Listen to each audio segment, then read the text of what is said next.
FHS Season Tickets.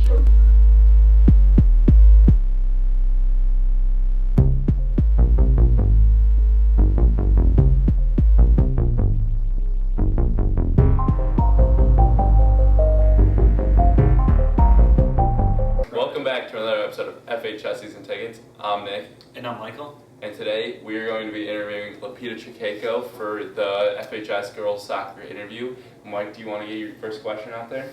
Yeah, well, just starting off, tell us what your record is this year and how you guys have been doing. Right now it's 3-6-1, and it started off a little rough just because we have a really young team this year. But the past few games have been really good, and it's been shown with a lot of improvement, so I think it'll be good. Yeah, you talk about the young team. Do you see a lot of a difference from last year to this year? Like, obviously, there were a lot of seniors last year, so can you talk about like what it's like playing on both teams? Because you were captain last year too, right? Yeah. It's a big difference considering we lost a lot of our starters, and a lot of our starters this year are like underclassmen, and that's just a big change just because we've been playing with other people for so long, and then to have them all just like switch up on us, it's a big difference. So you think it's just a lot of young potential, but not like all there right now, but they're just getting like used to it? Yeah, they're just getting the feel for it, but it's definitely getting better, and that's good. It'll be good. Can you talk about like how the team's gelled? They obviously had a big win on Monday over Normandy 2-1. Can you talk about like how the younger players have like adjusted and gotten better as you've had some more momentum and better results recently? Oh yeah, definitely. That game was a really good game because it really showed how well we can actually play together. That was the best I've seen them play, and I think if we keep playing like that, we'll have a really good season this year. Do you see any impact from injuries like Emily Therese getting injured, or is there any other injuries that have really impacted you this season, or have you guys been pretty injury free? Besides Emily Trace being out, we haven't really had that many injuries. Besides Molly Weir, she kind of scared us at the beginning of the season. She had a knee injury, but she's back now. But Emily really did change the lineup a lot because she was our starter and back. Yes. And that really switched it up because we used to have other formations where we could play with 4 defenders, but now it's mainly 3.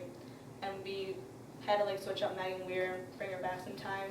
And Lizzie Lufkin really stepped it up and is now one of our starters, and she's doing really well this season. Yeah, she had a big goal against Oakland, I think, to start scoring in that game. Can you talk about like, obviously this season it was going to be a big time transition year, but talk about how like you guys still, during a transition year with a lot of new starters, are trying to keep the streak of 6 straight division titles alive. Dang, yeah, that's crazy. It was definitely a little shaky at the beginning.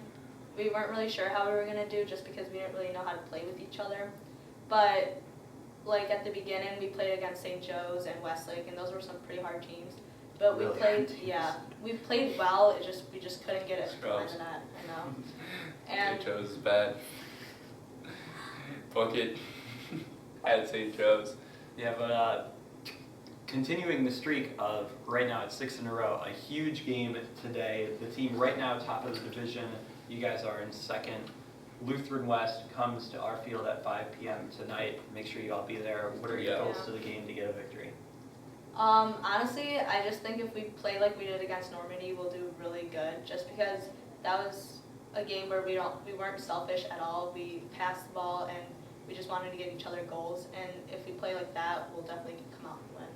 Yeah, even I mentioned that. Like I only saw the second half of Normandy game. I was at the volleyball game before that, but your passing looked a lot better that game than I have seen in other games. Like you, Molly, Danielle, and Rachel had some like nice 1-2s, and like there were just overall better runs. And then you got to like strikers and Alexis Vale, and she scored the winning goal. So it was better than what I've seen in the other games of your season. So that improvement's gonna be crucial if you guys are gonna get the victory today in a huge game, and then also Saturday you guys take on Columbia at home, right? Yes, Columbia. We tied them last year, which was kind of a bad tie just because they tied the pack because Wellington had to forfeit all of their wins.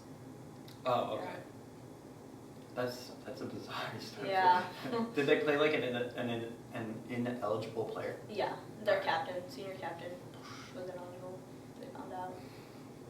That's wild. Yeah. Imagine that. That's crazy. Nick, any last words before we wrap up this interview? No. I'm excited for the game tonight, and I want to see if we can keep up the 6 straight. That's a crazy stat that we've been in the division title for 6 straight years. Like, that's pretty cool. But I hope to keep that up, and today's a big step in doing that. Lupita, is there anything you want to say or shout out or anything? Just come out and support. There we go. Yeah, be there. I'll be there. Nick, are you gonna be there? 5 o'clock. Yeah, this kid gets in for free all the time. Don't know how, but he just finesses the system. Don't let them know that I sneak in all the time. But that'll wrap it up for this episode of FHS Season Tickets. Now the whole world knows. All billions I know, of all viewers. our millions of viewers and subscribers, but that'll wrap it up for this episode of FHS Season Tickets. I hope you guys enjoyed. If you did, make sure to leave a like and also subscribe for more season ticket videos.